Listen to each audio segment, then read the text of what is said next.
Pagi hari ini kita bertemu kembali dalam pembelajaran online mata pelajaran IPS. Berharap Pak temui anak-anak semua dalam keadaan sehat.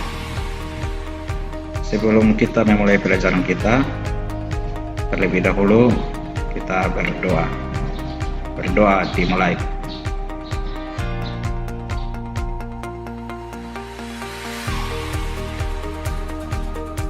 Berdoa selesai. Anak-anak, materi kita pada pagi hari ini tentang pengaruh perubahan dan interaksi keruangan terhadap kehidupan di negara-negara ASEAN. Dengan kompetensi dasar, yang pertama menelaah perubahan keruangan dan interaksi antar ruang di Indonesia dan negara-negara ASEAN yang diakibatkan oleh faktor alam dan manusia serta pengaruhnya terhadap keberlangsungan kehidupan ekonomi, sosial, budaya, dan politik. Yang kedua, menyajikan hasil telah tentang perubahan keruangan dan interaksi antar ruang di Indonesia dan negara-negara ASEAN yang diakibatkan oleh faktor alam dan manusia serta pengaruhnya terhadap keberlangsungan kehidupan ekonomi, sosial, budaya, dan politik. Dengan tujuan pembelajaran kita, itu yang pertama, siswa dapat menelaah pengaruh ruang dan interaksi antar ruang akibat faktor alam. Yang kedua, siswa dapat memahami pengaruh perkembangan ilmu dan teknologi serta ekonomi terhadap perubahan ruang. Yang ketiga, siswa dapat mengidentifikasi pengaruh konvensi lahan pertanian ke industri dan pemukiman terhadap perubahan ruang dan interaksi antar ruang. Yang berikut faktor ketersediaan sumber daya alam. Ini Pak lampirkan tabel barang tambang negara-negara ASEAN. Itu yang pertama, Indonesia. Itu barang tambang yang dimiliki minyak bumi, batu bara, timah, emas, dan perak. Sedangkan untuk Malaysia itu biji timah, bauksit, biji besi, dan minyak bumi. Untuk Filipina itu ada tembaga, nikel, emas, timber, seng, kobalt, batu bara, krom, dan mangan. Untuk Singapura tidak ada barang tambang yang dimiliki. Thailand itu ada timah dan mangan. Brunei itu ada minyak bumi dan gas alam. Vietnam itu ada batu bara, besi, timah, emas, antimoni, krom, dan fosfat. Untuk Laos itu ada timah, briket, batu bara, besi, tembaga, emas, gips, dan belerang. Myanmar itu ada timbal, seng, perak, timah, minyak bumi, mangan, tungsten, emas, batu mulia, dan batu giok. Kalau untuk Kamboja itu ada biji besi, batu bara, tembaga, fosfat, serta emas. Yang kedua itu ada pengaruh perkembangan ilmu dan teknologi terhadap perubahan ruang. Perkembangan ilmu dan teknologi telah berpengaruh terhadap berbagai aspek kehidupan manusia. Manusia lebih dimudahkan dalam berbagai hal ketika beraktivitas.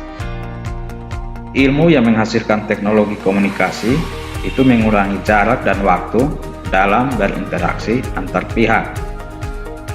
Teknologi yang memiliki peranan besar dalam mengubah kehidupan manusia dalam berinteraksi itu adalah teknologi transportasi dan teknologi komunikasi. Teknologi transportasi dimanfaatkan untuk memindahkan barang dan manusia dari satu tempat ke tempat yang lain. Teknologi komunikasi dimanfaatkan untuk bertukar informasi. Teknologi produksi digunakan untuk memproduksi sandang, pangan, serta papan. Kita bahas yang pertama itu teknologi transportasi. Adanya perkembangan teknologi transportasi itu membawa perubahan aktivitas manusia yang berakibat terhadap perubahan tata kehidupan. Perkembangan sarana transportasi membutuhkan ruang sebagai sarana ataupun prasarana. Semakin banyak alat transportasi di darat, laut, ataupun udara, sarana dan prasarana penunjang seperti perluasan jalan, terminal, bandara, dermaga pelabuhan juga semakin mendesak pembangunannya. Yang kedua, teknologi komunikasi. Komunikasi itu merupakan cara manusia untuk saling berhubungan atau berinteraksi. Ilmu pengetahuan telah berjasa mengubah perkembangan teknologi komunikasi menjadi semakin canggih. Teknologi komunikasi memungkinkan informasi dapat menyebar luas itu dalam waktu yang singkat. Berikut lampirkan contohnya. Misalnya, dulu itu alat komunikasinya itu lewat surat menyurat, kemudian ada telepon rumah, mulai berubah ke handphone, itu masih handphone yang biasa, hingga saat ini ada handphone Android. Semua informasi dapat kita akses melalui Android yang anak-anak miliki. Itu yang dinamakan dengan perkembangan teknologi komunikasi. Perubahan yang terjadi dalam kehidupan masyarakat di negara-negara ASEAN sebagai akibat dari perkembangan teknologi transportasi dan komunikasi dapat dilihat contohnya dalam berbagai aspek, baik aspek sosial, ekonomi, budaya, maupun keamanan. Kita bahas yang pertama, perubahan dalam aspek sosial. Itu yang pertama, bertambahnya jumlah penduduk dalam waktu yang singkat. Yang kedua, kebutuhan transportasi massal semakin tinggi untuk menghindari kemacetan. Yang ketiga, maraknya perdagangan manusia. Dan yang keempat, kerjasama luar negeri semakin mudah. Sedangkan untuk aspek ekonomi, itu yang pertama, bertambahnya pendapatan negara dari pajak dan pendapatan dari sewa tempat tinggal akibat munculnya pusat-pusat aktivitas masyarakat, itu seperti tempat perbelanjaan, wisata, dan tempat tinggal yang diperlukan oleh pendatang atau wisatawan. Yang kedua, nilai barang lokal meningkat seiring dengan permintaan mata uang asing. Dan yang berikut, barang-barang asing semakin mudah untuk dijangkau. Yang ketiga, aspek budaya.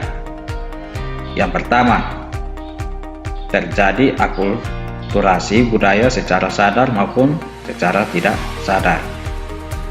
Yang berikut, perubahan sistem nilai dan norma. Yang berikut, terjadinya kecenderungan gaya hidup hedonis. Yang berikut, aliran-aliran yang bertentangan dengan budaya semakin mudah masuk. Sedangkan perubahan pada aspek keamanan, itu yang pertama, gangguan kondisi keamanan suatu negara semakin rentan. Yang berikut, narkotika dan obat terlarang semakin mendapat tempat. Yang berikut, jaringan kelompok perusuh antar negara semakin mudah untuk diorganisir.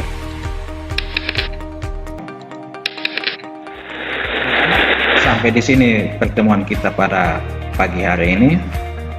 Tetap jaga kesehatan, dan untuk anak-anak yang belum mengerjakan tugas yang diberikan pada pertemuan sebelumnya, harap menghubungi Pak untuk segera selesaikan.